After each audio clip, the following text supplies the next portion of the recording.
Bonjour à tous. Alors, je crois que le webinaire peut commencer. Bienvenue donc sur ce webinaire consacré au recrutement événementiel. Nous sommes ravis d'être avec vous ce matin pour découvrir ou redécouvrir le job dating et l'escape game recrutement. Donc, ce sont deux méthodes plutôt ludiques qu'on va essayer d'aborder sérieusement sous un angle recruteur pour répondre à une question simple: comment réussir son recrutement événementiel?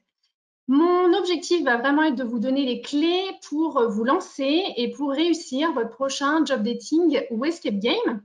Alors, avant toute chose, je vais commencer par me présenter le temps que tous les participants se connectent aussi. Donc, je suis Alice Poirot, business développeur au sein du cabinet Coefficience. Le cabinet Coefficience, donc cabinet de recrutement, cadre et dirigeant, et donc c'est aussi un cabinet de conseil en marque employeur. Alors, je ne suis pas seule aujourd'hui, comme vous le voyez, je suis accompagnée de deux experts du recrutement qui connaissent plutôt bien le job dating et l'escape game. Alexia et Romain, je vais vous laisser vous présenter. Bonjour à tous, merci d'être présents en tout cas pour ce webinaire.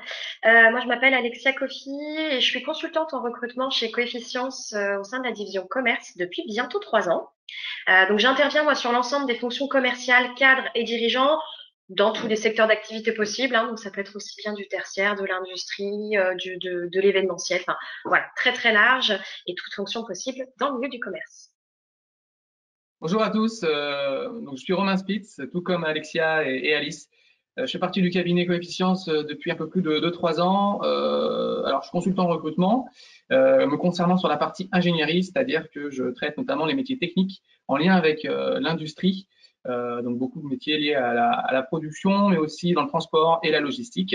Et c'est vrai qu'aujourd'hui, on intervient avec Alexia, puisqu'on a eu la chance tous les deux de pouvoir vivre à plusieurs reprises des événements tels que le job dating et également l'escape game. Donc, le but, c'est de vous faire partager un petit peu ce qu'on a pu ressentir lors de ces journées.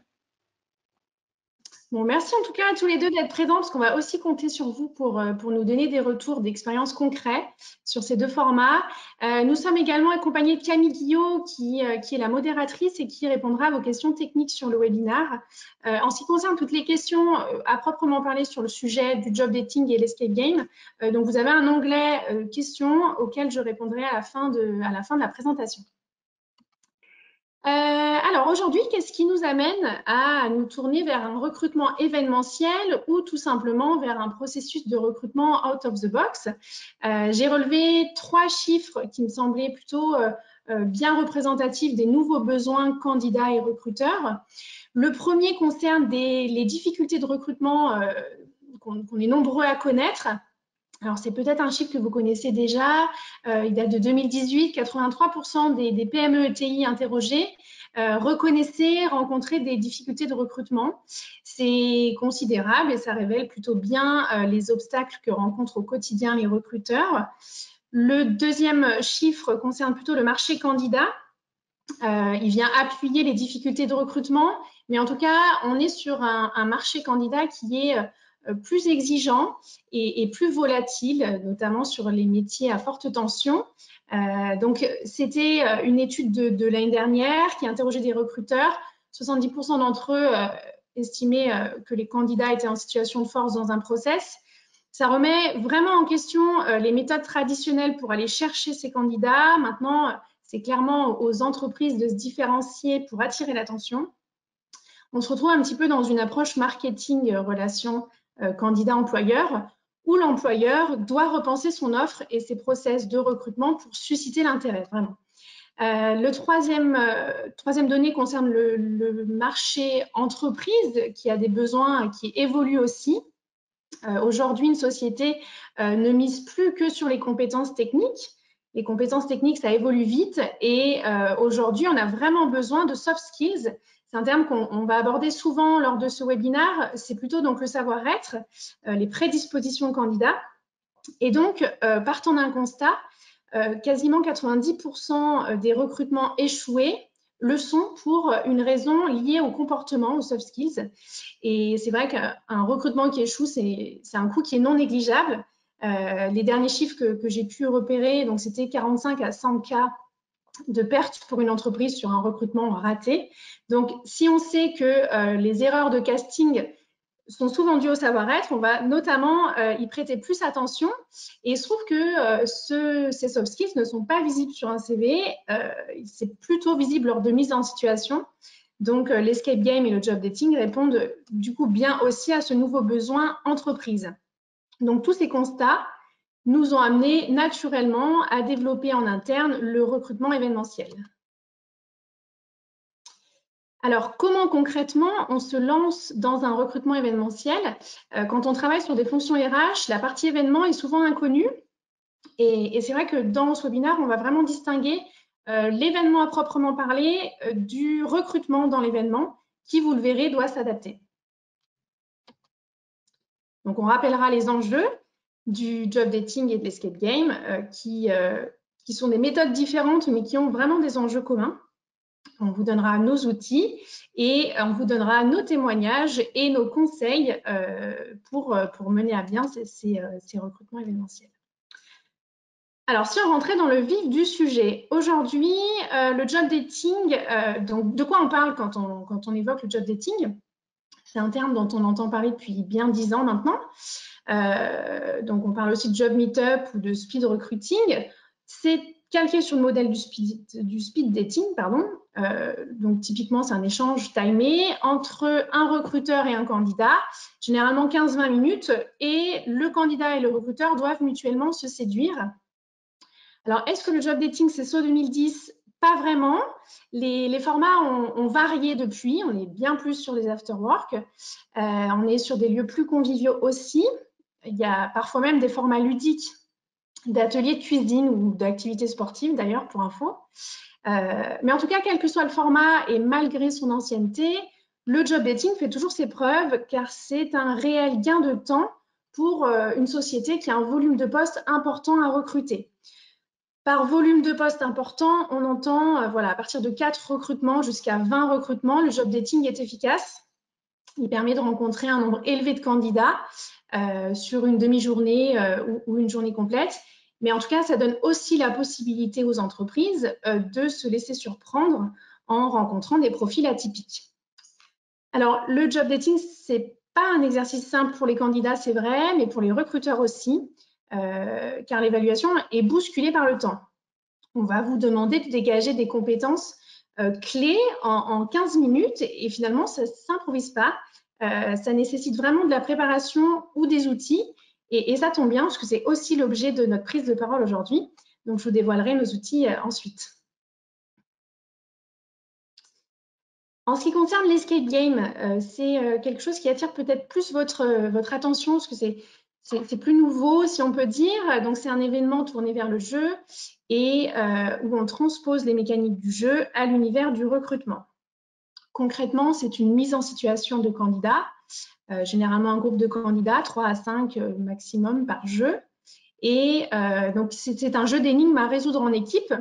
Et là où c'est intéressant, c'est que dans les coulisses du jeu, il y a une équipe de recruteurs ou de psychologues du travail.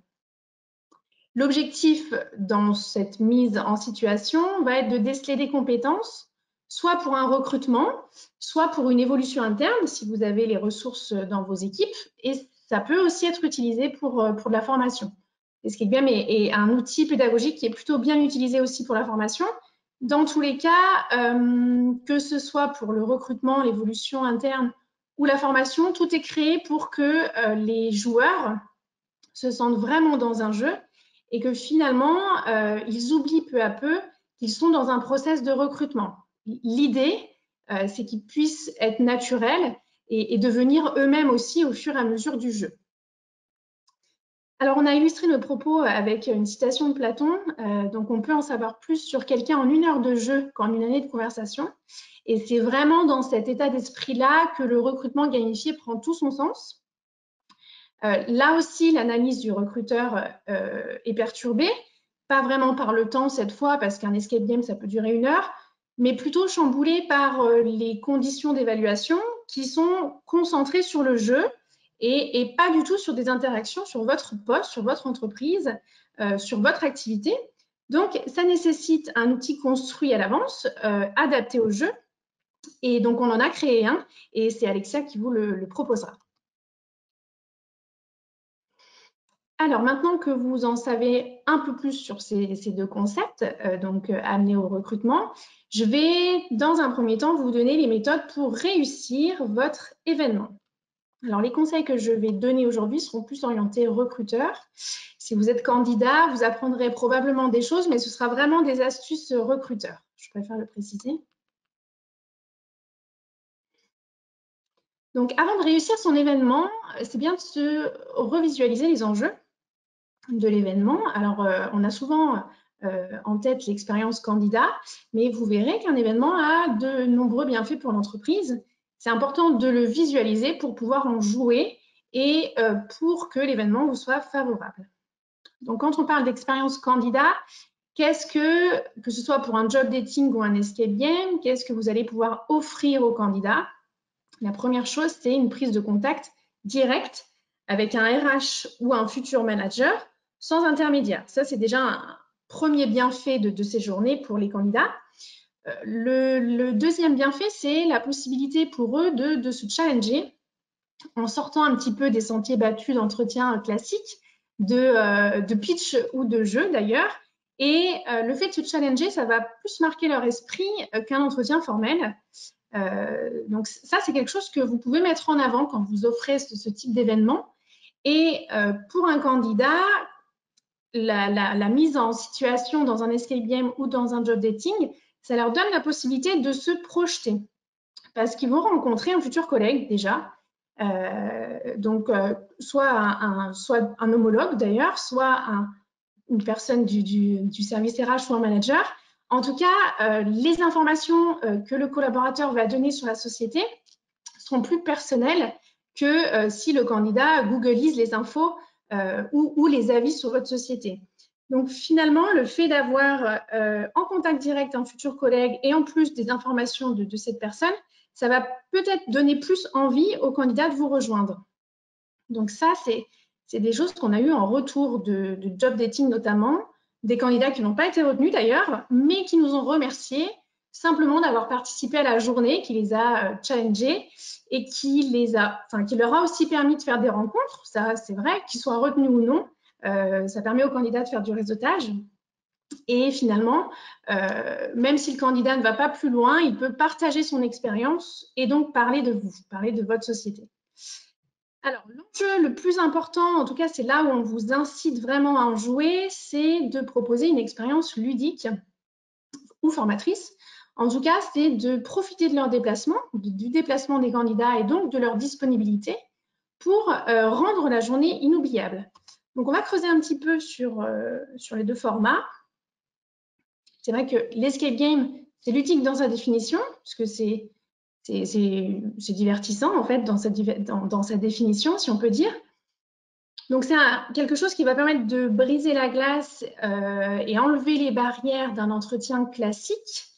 Et ça peut diminuer le sentiment d'anxiété qui peut parfois être perçu par les candidats. Nous, on vous invite pour accentuer l'expérience enrichissante de l'escape game, de commencer la journée déjà par une présentation de votre société et du jeu, pour faire une bonne mise en condition de ces candidats et de donner l'objectif de la démarche. Pour rendre aussi la journée plus agréable, on vous invite à faire un débrief après le jeu, autour d'un verre ou autour simplement d'un atelier d'échange, pour donner la capacité à ces candidats de s'exprimer après le jeu. Alors, le job dating aussi peut être ludique. Donc, Romain, je crois d'ailleurs que tu as un bon conseil pour rendre ces journées de job dating encore plus intéressantes pour les candidats. Oui, alors un bon conseil, peut-être c'est la somme de différentes choses, mais en fait, effectivement, il faut partir du constat déjà que c'est une occasion pour les candidats de participer à un processus de recrutement qui est complètement différent d'un entretien classique. Donc, il faut jouer cette carte à fond et bien penser effectivement que pour ces candidats, c'est le moyen de découvrir l'entreprise autrement que par un entretien aussi classique. Et ça va du début de la journée jusqu'à la fin de cette journée. Donc, par exemple, ça va être lors de la présentation de la réunion d'accueil. qui peut être très différente de ce qu'on peut voir en entretien classique, de l'accessibilité aussi des personnels présents lors de cette journée de l'entreprise, puisque forcément, lors des différents temps, phases, les candidats pourront avoir facilement accès à différentes personnes de l'entreprise et poser des questions. Pourquoi pas aussi les imaginer naviguer dans un showroom produit si le job dating se fait dans les locaux de l'entreprise. Ça peut être intéressant pour les candidats de déjà connaître les produits, les voir en vrai, peut-être des produits qu'ils vont devoir réparer, des produits qu'ils vont devoir vendre. Ça permet de donner plus de concret, ou encore leur donner des documentations, des choses aussi avec lesquelles ils pourront repartir pour laisser une trace de ce moment. Il y a un point qui est très très important pour que ça fonctionne bien et que cette expérience soit enrichissante, c'est que les candidats doivent être occupés sur l'ensemble de l'événement. Il faut qu'il y ait une prise en charge complète de ces candidats et il faut surtout pas les laisser livrer eux-mêmes, sinon c'est là où il y a de l'ennui qui se crée et qu'il y a des temps morts. Ok. Et concrètement, pour garder en haleine justement ces candidats, est-ce qu'on peut imaginer un format d'atelier entre les entretiens, par exemple? Oui, bah, l'atelier, c'est clairement une bonne chose. Ça permet de faire patienter dans un premier temps les candidats qui vont être entre deux entretiens de job dating, parce que c'est vrai que les entretiens de job dating sont assez courts, hein, c'est 15-20 minutes en moyenne. Donc les ateliers, on peut en imaginer de différents types, hein. Ça peut être des ateliers pour revoir le CV, des ateliers de préparation justement à l'entretien, savoir comment on doit argumenter son profil, améliorer sa posture, etc.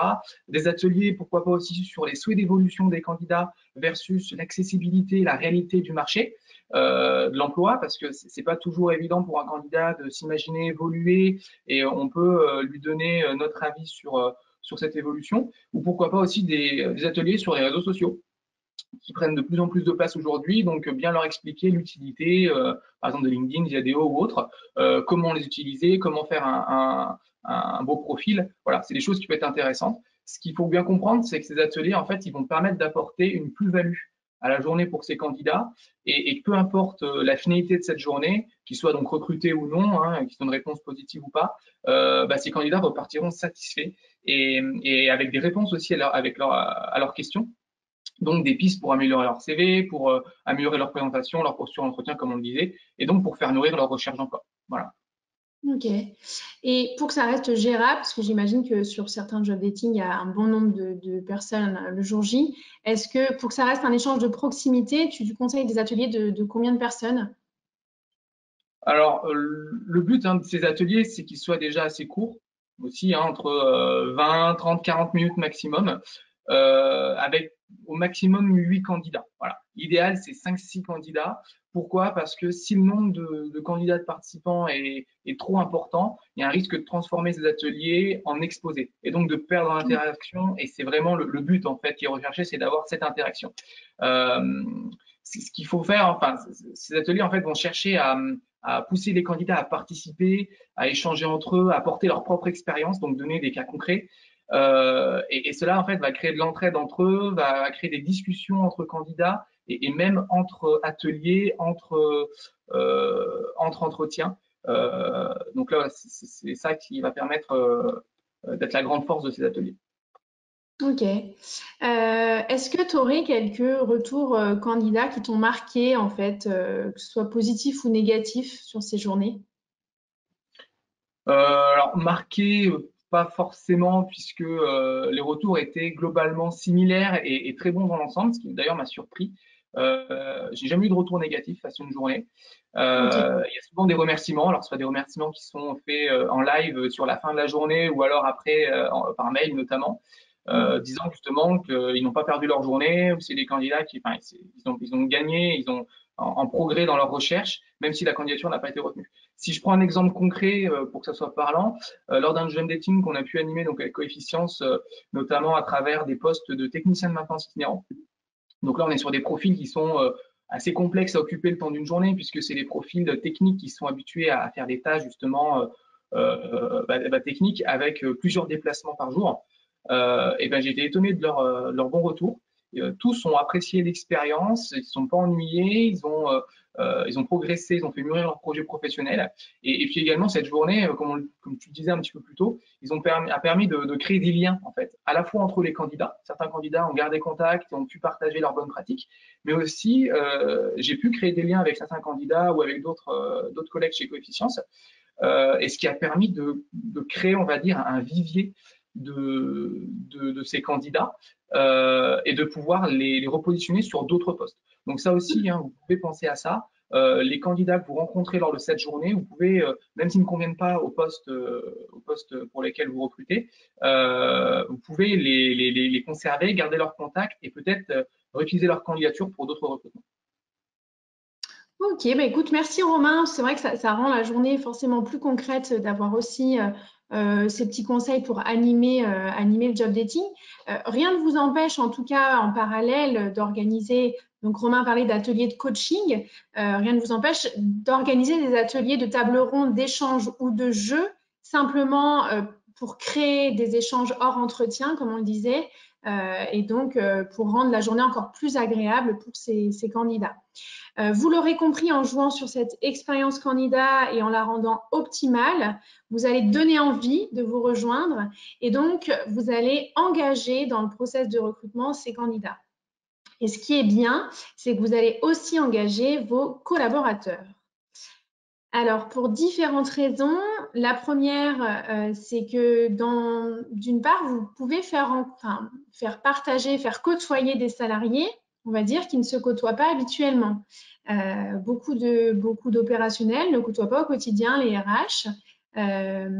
Et donc, finalement, ça peut être vu comme une journée team building.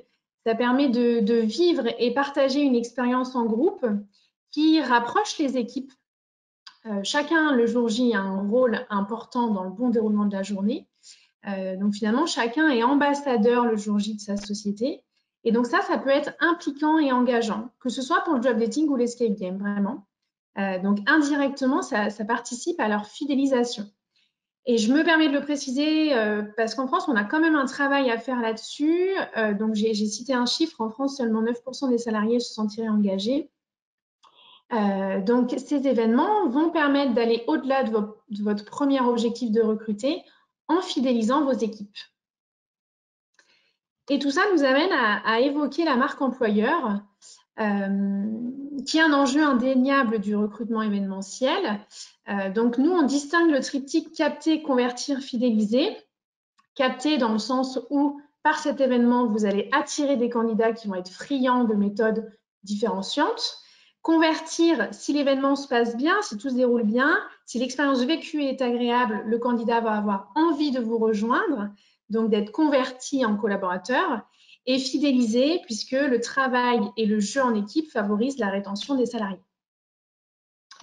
Donc, la marque employeur, finalement, ça va être une conséquence indirecte de votre événement, mais ça va possiblement l'améliorer. En tout cas, vous allez pouvoir jouer sur cette marque employeur.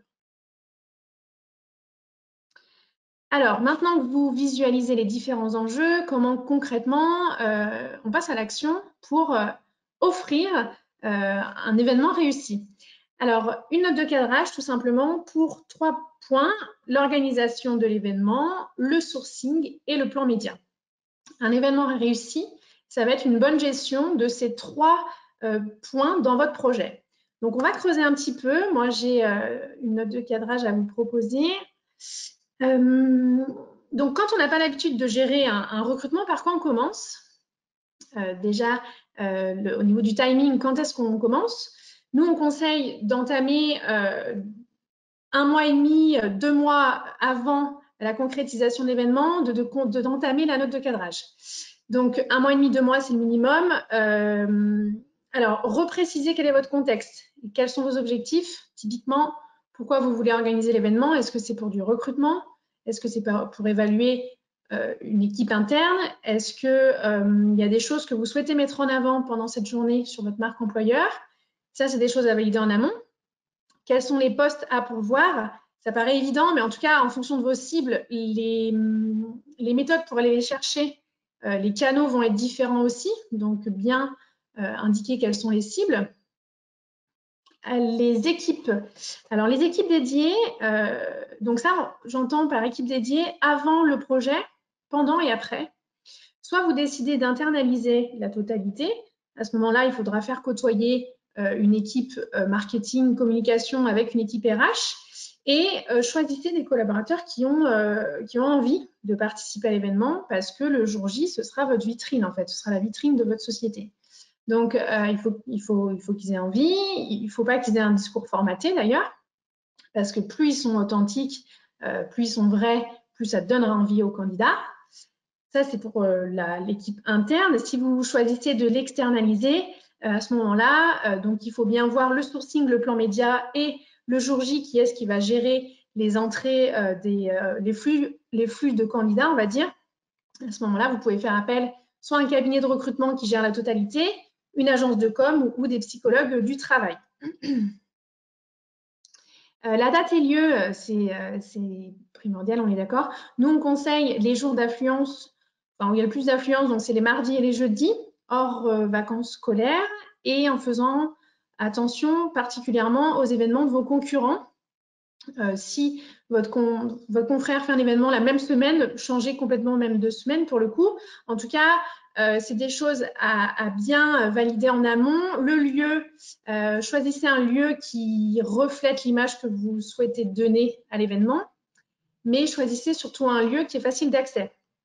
Voilà, quelque chose facile d'accès pour le candidat, pour vos collaborateurs, avec une signalétique simple aussi, parce que l'expérience démarre là, pour le coup. L'animation, c'est vrai que c'est important aussi de prévoir à l'avance, c'est ce qui conditionnera aussi votre budget.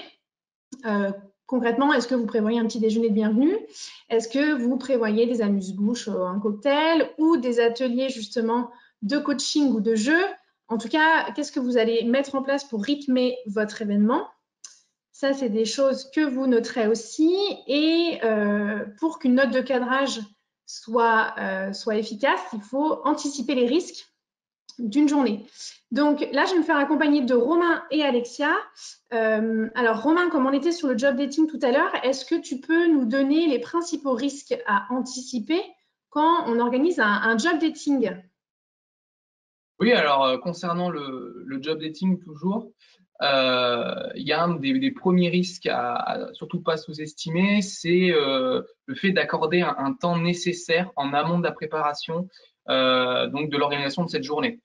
C'est-à-dire voilà, déjà trouver l'endroit, savoir quel format on souhaite, si ça va être en demi-journée, si ça va être en journée complète, le nombre de candidats et le nombre d'entretiens par candidat à fixer également en amont. S'il y a la mise en place d'ateliers, comme on l'a vu, quel type d'atelier va pouvoir être mis en place. Et enfin, le rôle précis des différents acteurs personnels de l'entreprise, savoir soit des recruteurs, soit des animateurs d'ateliers ou des organisateurs de cette journée.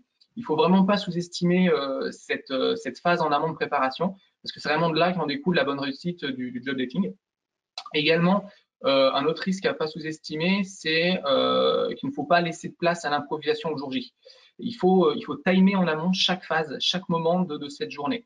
Donc, il faut réussir à estimer les temps. Par exemple, l'accueil des différentes personnes et des candidats, la réunion de présentation d'entreprise, combien de temps elle va durer également, la première série d'entretiens, etc.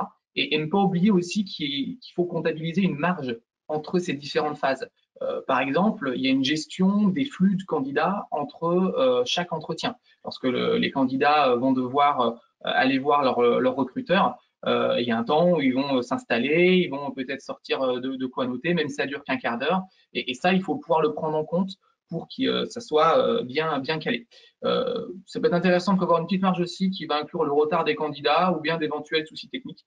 Le but, en fait, de tout ça, c'est de mieux maîtriser la journée, d'être assuré, de ne pas se faire dépasser par les événements et également de donner un temps indicatif de présence aux candidats en amont de cette journée. Comme ça, les candidats déjà pourront mieux préparer, ils pourront anticiper leur départ, surtout pour les candidats qui viennent de loin, qui pourraient prendre un train, par exemple. Et voilà, au pire, la journée finit plus tôt et ils apprécieront d'être libérés un peu plus tôt. Vaut mieux dans le sens là qu'ils soient libérés un peu plus tard. Enfin, oui, j'ai noté afin de rien oublier, il y a un dernier point qui est de se servir de cette journée comme levier de communication.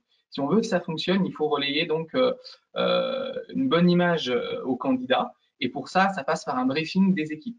C'est-à-dire que toutes les personnes présentes de l'entreprise qui vont animer, qui vont être là en tant que recruteurs, eh ben, il faut qu'ils soient motivés à donner les points forts de l'entreprise et que chaque finalement échange avec les candidats soit positif et donne envie à ces candidats de rejoindre l'entreprise.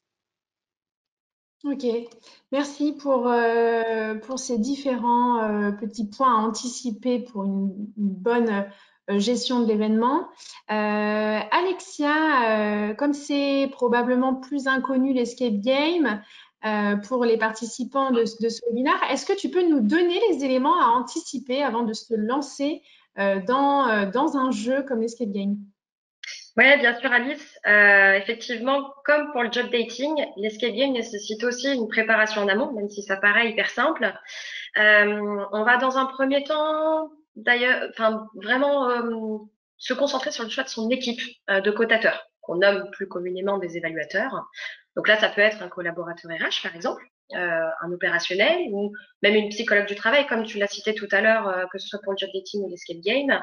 Voilà, on va sélectionner des collaborateurs en fait qui vont être impliqués, qui vont être sérieux, fiables, sur qui vous allez pouvoir vous appuyer pour apporter une analyse objective des candidats, mais aussi une analyse critique selon les critères que vous aurez convenus, qu'il s'agisse d'une évaluation interne ou externe. Je mets vraiment l'accent notamment sur l'évaluation interne. Si vous choisissez donc des collaborateurs pour évaluer leurs propres collègues, il faut vraiment faire attention à ce que ces personnes-là, les évaluateurs, aient vraiment une prise de recul importante pour pouvoir noter objectivement leurs collègues qui se connaissent plus ou moins. Donc voilà, il faut vraiment faire attention à ce point-là. Sachez que classiquement, pour être efficace, on va plutôt compter un cotateur pour évaluer 2 candidats en même temps, pour avoir une analyse optimum et pertinente. Au-delà, on constate que ça devient beaucoup plus compliqué d'analyser vraiment l'ensemble des comportements. Il faut pouvoir suivre en temps réel. Donc voilà, on préconise plutôt un évaluateur pour 2 candidats en même temps. Pour compléter l'analyse et la rendre encore plus objective, les cotateurs devront avoir pris connaissance du lieu en amont de l'évaluation. Donc ça, c'est le deuxième risque à anticiper, pour en fait tout simplement avoir déjà la connaissance de l'histoire de l'escape game.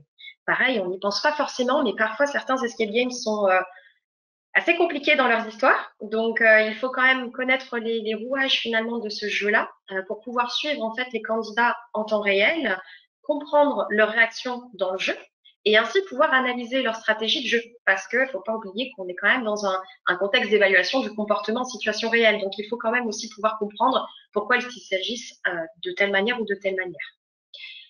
Toujours dans une optique d'efficacité, la visite des lieux va avoir un autre objectif. C'est aussi donc le troisième risque à anticiper, c'est qu'elle va vous permettre d'observer en fait le lieu dans lequel vous allez pouvoir évaluer ces candidats. Est-ce que vous serez dans un espace avec vidéo? Est-ce que vous serez immergé directement avec les candidats dans la salle? Est-ce que vous aurez accès au son? Voilà, c'est vraiment tous ces éléments qu'il faut prendre en compte pour finalement pouvoir évaluer correctement tous vos candidats afin de vous faire déjà économiser de l'énergie, du temps, mais aussi de l'argent. C'est vrai, merci de le rappeler, Alex. Alors, une fois que vous avez bien ficelé votre projet et que vous avez bien anticipé les risques de chacun, donc là, vous pouvez commencer à gérer votre sourcing, qui est une étape primordiale pour un recrutement événementiel, forcément. Alors, au niveau du timing, nous, on vous conseille, si vous internalisez le sourcing, de le débuter un mois minimum avant le début de l'événement. Un conseil sourcing, différenciez-vous. Faites du marketing ciblé, voilà, personnalisez vraiment vos offres et en vous adressant à votre cible et valorisez votre offre. Ça fait aussi partie de l'expérience candidat. Alors, à vous de voir si vous souhaitez indiquer dans l'offre l'événement. Il y a certains clients qui ne préfèrent pas, tout simplement pour ne pas avoir un trop plein de candidatures pro-événement et donc moins pro-poste, si on peut dire. Ça, c'est vraiment libre choix. Donc, c'est à vous de voir si vous le gérez dans l'annonce. Est-ce que vous indiquez qu'il y aura un escape game ou un job dating dans le process? Au niveau de la préqualification, c'est quelque chose qui prend du temps, c'est chronophage dans un recrutement parce que vous allez recevoir beaucoup de CV. Donc, je vous donnerai quelques conseils pour gagner du temps justement dans les outils, mais donc prévoyez du temps pour ça également. Bouclez, planifiez vos entretiens en prévoyant un petit delta d'absents. Alors, on compte, nous, 5 à 15% d'absents. C'est une fourchette qui est peut-être large, mais prévoyez un delta en planifiant peut-être un peu plus d'entretiens que prévu. Et bien sûr, relancez vos candidats J-2. Alors, je vous partage une bonne pratique. C'est une page vitrine qui est dédiée à l'événement, sur laquelle peuvent être renvoyés les candidats qui souhaitent postuler. Donc ça, c'est une landing page qu'on a créée pour donc en l'occurrence, c'est un job dating. Sur cette landing page, comme vous pouvez voir, il y a la présentation de la société, l'inscription à l'événement donc à droite et la présentation et le déroulement de la journée. Voilà, comme ça rend assez clair l'événement. L'inscription est facilitée et ça participe aussi à l'expérience utilisateur. Ça peut la rendre plus agréable aussi. Enfin, le plan média, soyez visible. Ayez vraiment ça en tête avant, pendant, après l'événement. Donc, avant l'événement, sponsorisez vos annonces si vous pouvez, si vous avez le budget aussi. Sponsorisez votre événement. Donc, vous pouvez le sponsoriser sur le web, sur des radios locales ou des journaux locaux. Pour bien cibler vos candidats, vous pouvez également pratiquer, en tout cas faire appel à une société qui fait du recrutement programmatique. Donc, on entend par là, c'est du marketing automation. C'est une diffusion automatisée et ciblée des offres et de l'événement. Donc, ça va vous permettre d'adresser un message à des candidats qui seront ciblés en fonction de leur métier et en fonction de leur situation géographique. Et ça va les engager sur le web là où ils sont présents. Ça, c'est quelque chose que vous pouvez donc sous-traiter pour le coup. Pendant l'événement, pensez à immortaliser le moment, bien sûr. Faites une couverture photo et vidéo, donc pensez à faire signer des charges des droits d'image, mais en tout cas, vraiment jouer sur la présence de toutes ces personnes pour immortaliser le moment et pour pouvoir ensuite communiquer dessus, continuer à faire vivre l'événement en créant des articles, en faisant des montages vidéo et en les communiquant sur vos réseaux. Donc là aussi, j'ai rapidement une bonne pratique, si je peux dire. C'est un exemple d'un article qu'on a créé, un témoignage qui était collaborateur. Pour le coup, vous pouvez aussi faire des témoignages candidats où vous mettez en avant leur prise de parole et donc vous continuez à faire vivre l'événement et vous faites à nouveau parler de votre société après le jour J. Maintenant que vous avez mis toutes les chances de votre côté pour réussir votre événement, comment ne pas se perdre dans ces chamboulements d'évaluation pour répondre à sa problématique RH? Alors, par problématique RH, j'entends recrutement, évaluation, on l'a déjà cité. L'évaluation est donc c'est quand vous avez les ressources en interne en fait. Typiquement, vous avez un poste de directeur commercial et vous avez 5 commerciaux que vous souhaitez évaluer. Ça, c'est un bon exemple pour un escape game. L'escape game est bien approprié pour l'évaluation. Pour un job dating classique, le format évaluation est un petit peu moins adapté puisque, comme son nom l'indique, job dating, date, c'est une rencontre. Normalement, vos collaborateurs, vous les connaissez déjà. Donc, c'est peut-être moins adapté. On peut imaginer un format un petit peu différent, aussi timé avec vos collaborateurs pour faire ressortir des compétences que vous n'aurez pas décelées dans leur travail au quotidien. Mais c'est vrai que ça se pratique un petit peu moins pour l'évaluation. Que ce soit pour recruter ou évaluer, l'événement va vous permettre de faire ressortir des soft skills, des prédispositions candidats, Et c'est probablement pour cette raison que vous vous tournerez sur un événement, justement. Et donc, pour bien aller chercher ces prédispositions, pour évaluer ces soft skills, il faut être préparé. Et c'est là où je vais vous donner comment bien vous préparer là-dessus. La première chose, c'est repenser que vous devez séduire vous aussi. Il va falloir plaire au candidat tout en l'évaluant. Donc, préparez à l'avance une présentation captivante. On en a déjà un petit peu parlé. Mais en tout cas, soyez vrai. Ayez un discours cohérent avec ce qui se passe vraiment dans votre société pour ne pas faire de déçus, en fait. Effectivement, si vous enjolivez trop les choses, vous allez certes augmenter votre taux de conversion, mais possiblement votre turnover aussi. Donc, j'imagine que ce n'est pas l'idée. Donc, soyez vrai dans la présentation de votre société pour qu'elle soit vraiment captivante pour les candidats. Une fois que vous avez géré cette partie-là, commencez à préparer une trame de préqualification. Ce que je vous disais, ça peut être chronophage. Donc, aller à l'essentiel, un échange de préqualification, ça doit durer 10 à 20 minutes maximum. C'est vraiment pas un entretien. Donc, aller à l'essentiel, c'est quel poste souhaiter, quel salaire souhaiter, quelle disponibilité, quelle mobilité, et préparer l'ordre des questions sous forme d'entonnoir, en fonction de ce qui est le plus important pour vous, pour vraiment gagner du temps sur cette étape. Le jour J, donc moi, je vais plus vous parler du job dating et je laisserai Alexia vous parler de l'escape game. Alors, pour un job dating, il faut préparer vos collaborateurs qui n'ont pas l'habitude de cet exercice d'évaluation timée. Donc, donnez-leur une grille de questions que vous préparez à l'avance, 3 à 5 questions sur des compétences techniques ou comportementales, mais qui amènent à des réponses factuelles. Des réponses qui amènent des exemples concrets, en fait. Dans tous les cas, on vous conseille, en plus de ces 3 à 5 questions, de valider vraiment l'intérêt que le candidat peut avoir pour votre société et pas que pour l'événement le jour J, en fait, voyez. Donc, valider aussi que le candidat soit là parce qu'il a envie de vous rejoindre, vous, plutôt un confrère, tout simplement.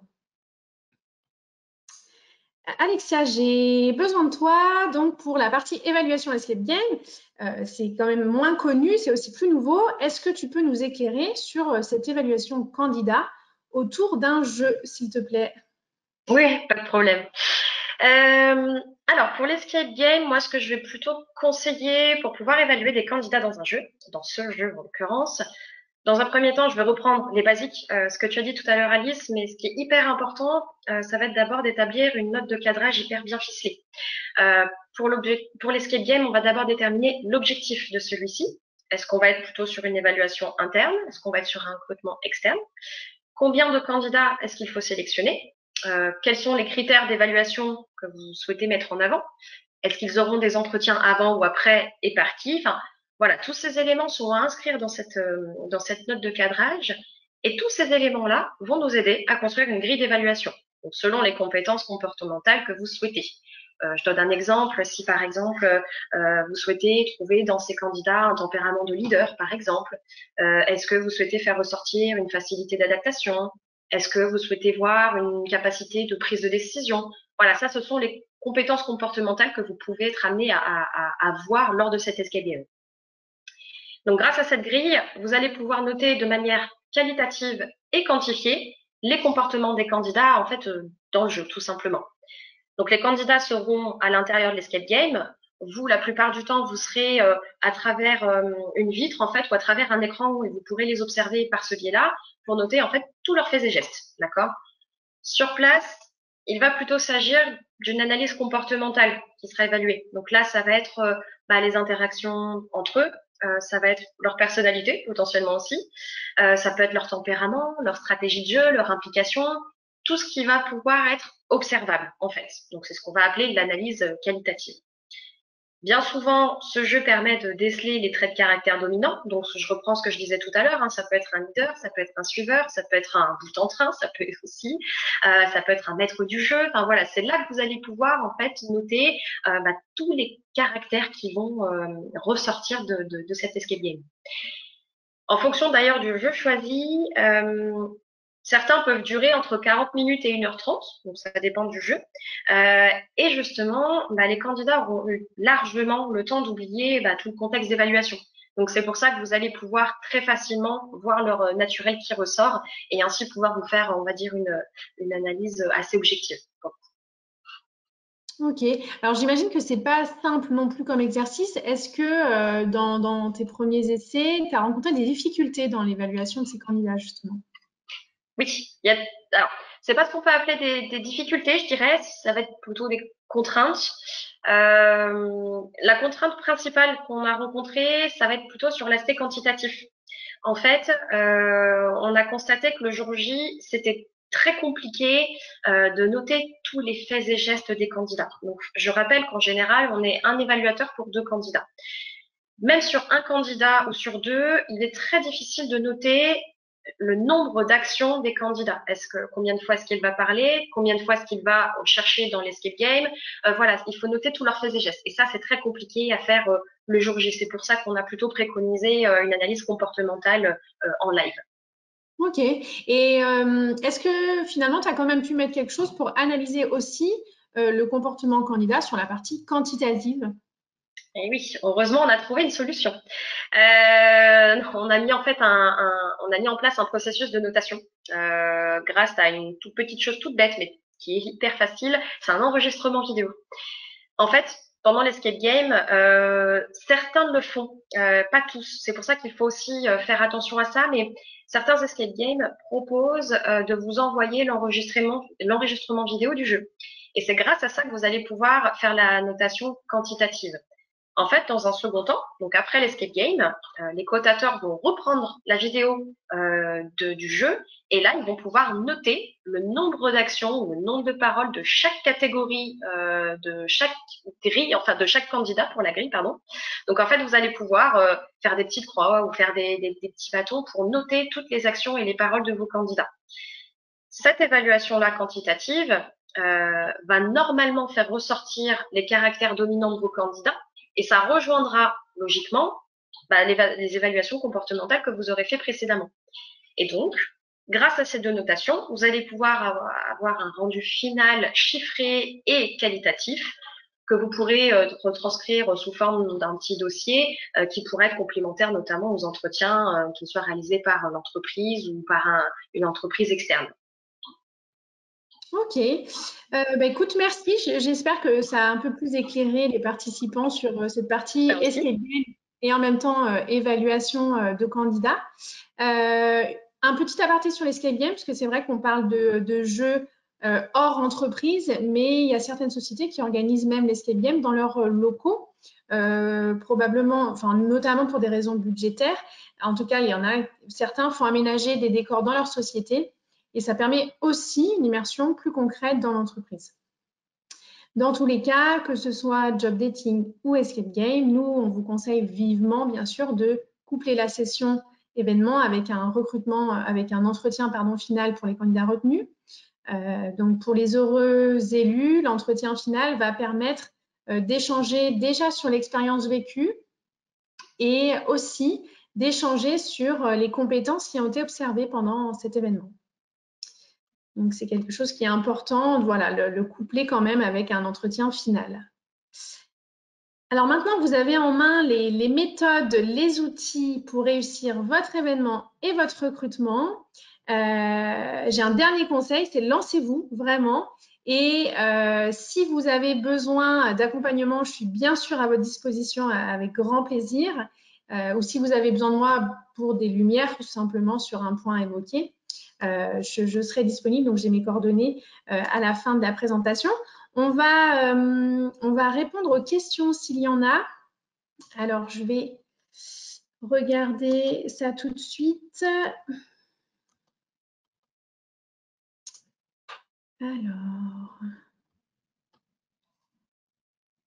Alors j'ai une question de Chloé.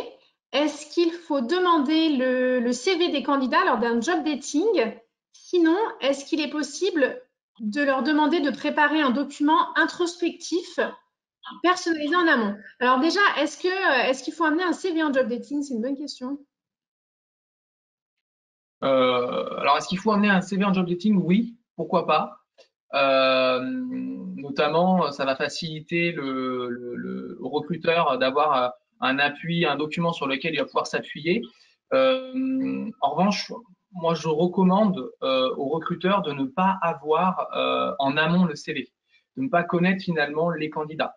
Parce qu'en fait, c'est le principe, hein, le job dating, comme tu as dit, Alice, ça vient des rencontres en fait à la base amoureuses. On se laisse quelques temps pour essayer de se séduire. Donc, le but, c'est de se découvrir. Et si on en connaît trop du candidat, bah, cette magie n'opère plus. Donc après, il y a un CV complet est utile, notamment une fois qu'il y a une accroche avec le candidat, qu'on va aller plus loin. Après, pourquoi pas pour le candidat d'apporter un CV, peut-être, vu qu'il sait pourquoi il vient, peut-être retravailler pour qu'il soit plus simple, pour qu'il soit lisible vraiment d'un coup d'œil. Là, ça peut être intéressant. Ouais. Ok. L'autre partie de la question, je ne sais pas si c'était, j'ai pas. Alors, tu veux que je te la relise? Je veux bien, ouais.